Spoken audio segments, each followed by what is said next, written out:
एक छोटे से गांव में दो जमींदार रहते थे, राजेश और विजय।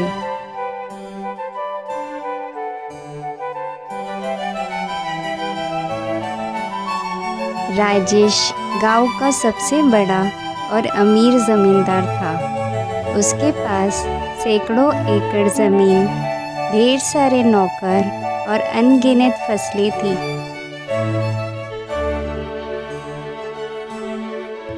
विजय भी एक जमींदार था, लेकिन उसकी ज़मीन और दौलत राजेश के मुकाबले कम थी। विजय ईमानदार और मेहनती था, लेकिन राजेश की समृद्धि और उसकी बढ़ती प्रतिष्ठा से उसे जलन होती थी। राजेश का स्वभाव विनम्र था और वह गांव के गरीब लोगों की मदद करता था। उसने अपने खेतों से बहुत सारे फसलें गांव के लोगों में बांट दी, ताकि कोई भूखा ना रहे।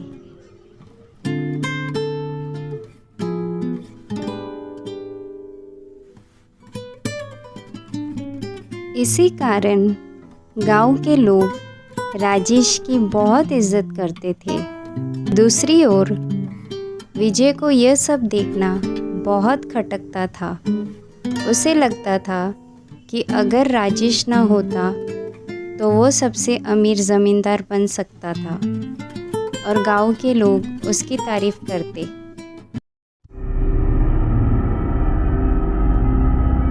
एक दिन विजय ने सोचा, मैं राजेश की यह इज्जत और दौलत बर्दाश्त नहीं कर सकता। मुझे कुछ ऐसा करना होगा कि उसकी ज़मीन और प्रतिष्ठा खत्म हो जाए। विजय ने एक चालाक योजना बनाई।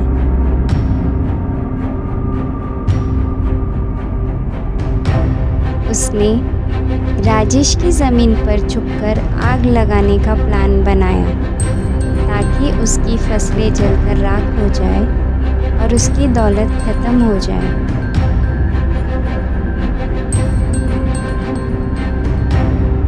एक रात विजय ने राजेश के खेत में चुपके से आग लगा दी। आग तेजी से फैल गई और कुछ ही समय में राजेश की कई फसलें जलकर राख हो गई। अगली सुबह जब गांव वालों ने यह मंजर देखा तो सभी हैरान रह गए।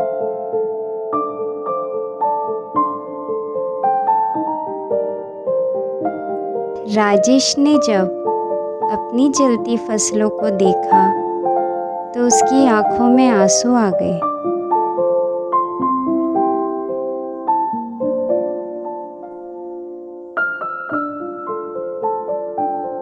लेकिन उसने किसी पर आरोप नहीं लगाया।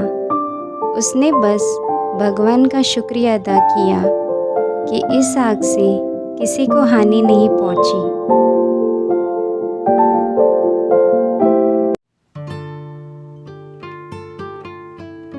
राजेश ने अपने नुकसान की परवाह किए बिना फिर से अपने खेतों को ठीक करने का फैसला किया।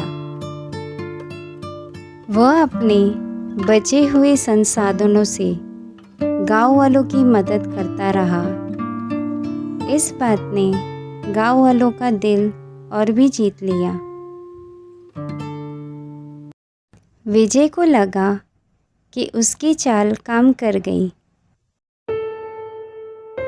लेकिन जब उसने देखा कि राजेश ने हार नहीं मानी और अब भी लोग उसकी इज्जत कर रहे हैं, तो उसे एहसास हुआ कि केवल दौलत और फसलें किसी को महान नहीं बनाती। गांव वालों का प्यार और समर्थन राजेश को उसकी उदारता और अच्छे स्वभाव के कारण मिला था, ना कि उसकी ज़मीन की वजह से। विजय को अपनी गलती पर गहरा पछतावा हुआ।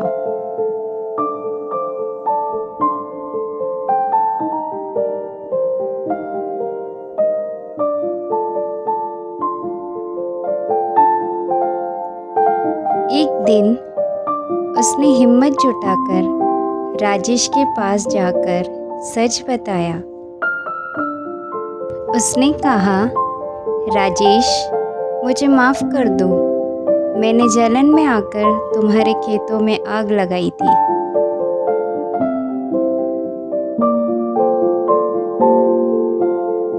मुझे लगा कि तुम्हारी दौलत ख़त्म हो जाएगी तो मैं सबसे अमीर बन जाऊँगा, लेकिन अब मुझे समझ आ गया है कि असली दौलत इज़्ज़त, प्रेम और ईमानदारी होती है, ना कि सिर्फ ज़मीन और फसलें। राजेश ने विजय को माफ़ कर दिया और कहा, हम सब इंसान हैं और हमसे गलतियां हो सकती है। सबसे ज़रूरी है कि हम अपनी गलतियों से सीखें और बेहतर इंसान बने। विजय ने राजेश से सच्ची दोस्ती का हाथ बढ़ाया और दोनों ज़मींदार मिलकर गांव की भलाई के लिए काम करने लगे। विजय ने जलन को त्याग दिया और सच्ची मित्रता और ईमानदारी का रास्ता अपनाया। अगर आपको ये कहानी अच्छी लगी हो तो प्लीज़ लाइक और सब्सक्राइब करें।